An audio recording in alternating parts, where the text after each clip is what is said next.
Well, hello.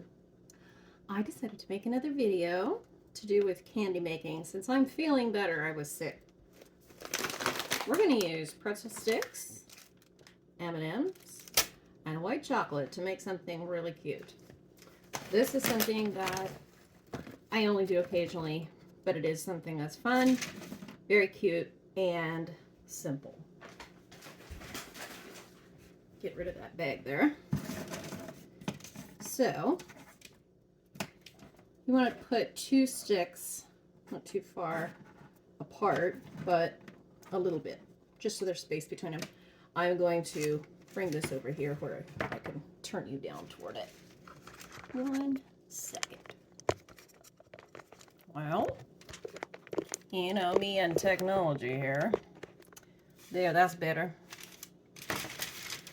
So there was a school teacher at a church I grew up at that made these one time as a finger food at church, and my creative side immediately fell in love. So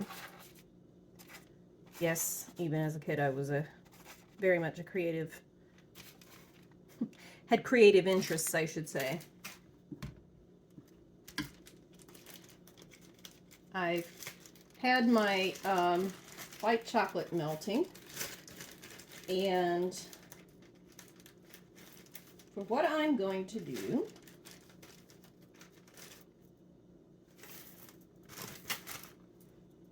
I want a certain color M&M. You'll see in a minute. It's fun. All right. So then we're going to dribble our chocolate like this. Doesn't have to be perfect. Eggs and bacon. How cute is that? Oh dear. I remember I thought it was the most adorable thing. You know, eggs are never perfectly round. They have, some of them more white than others. Some of them are double yolkers. So adorable. Kids love them. And yeah, it's just a lot of fun. If you want to, you do not have to use the yellow M&Ms, and I use the mini baking M&Ms just because they're not as big, but it really wouldn't matter. Guess you can make duck eggs. Use bigger pretzels and bigger amounts of chocolate. Oh dear. So this is just, I don't do this one every year, but I do like to do it every once in a while just for the fun of it.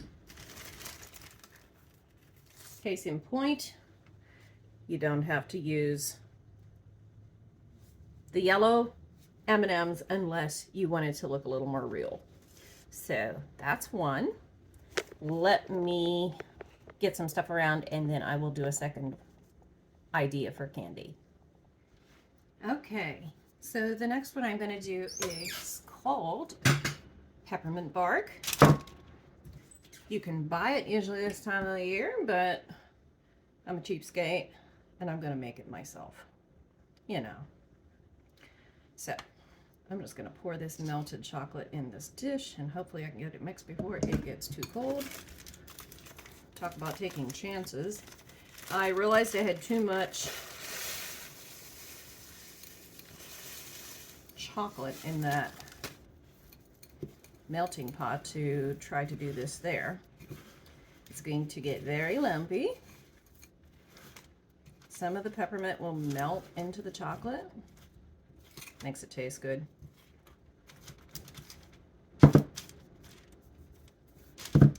Actually, you know what? Maybe I don't have too much chocolate in here. Okay. Live and learn, Seela. Oh my goodness.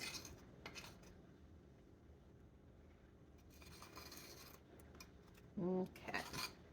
I'm going to save some of the crushed candy canes is what I used. I know some people will probably use Starlight peppermints, but any kind of peppermint candy probably in that regard works. Yeah, this is gonna work. I'm gonna put some more of these in there. And I'm gonna hold back just a little dust like that to put on top.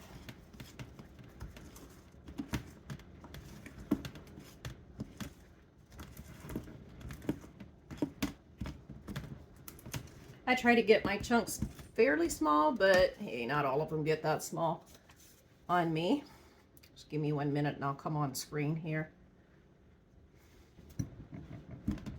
All right, that's how I want it to look.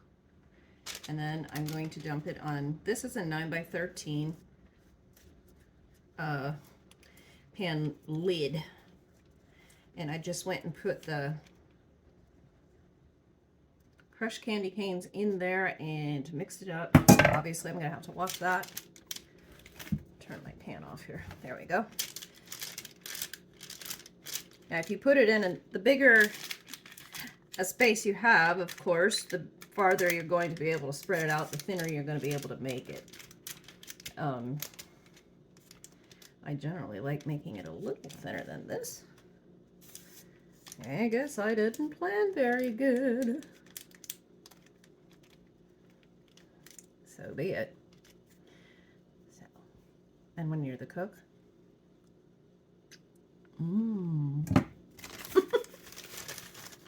naughty.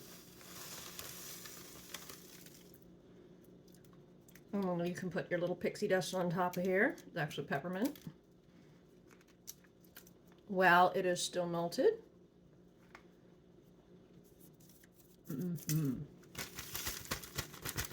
Shake out all the crumbs.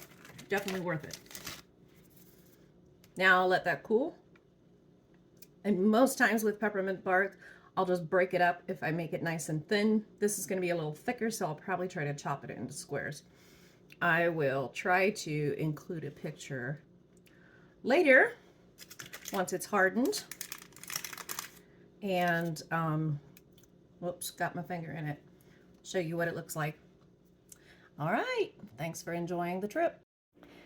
So it is hardened, and yeah, this is way thicker than I usually like it. I usually like it about half that thickness. So my bad on that account, but it's still going to taste good. So anyway, I did try to cut it into blocks because it is so thick and it is very brittle. Obviously I have a whole bunch of little broken up pieces. A few of them did get a little better square. So far as that goes, I'm going to give that little bag away to one of our neighbors. And anyway, I wanted to give you an idea for an easy Christmas candy. I would just definitely say that so far as doing the peppermint bark, I would definitely make so I have a cookie sheet next time. Live and learn. Oh dear. Make so I have a cookie sheet next time and can spread it thinner. And then I usually just take my hand and bust it up into manageable pieces. It's fun to eat, it's fun to make.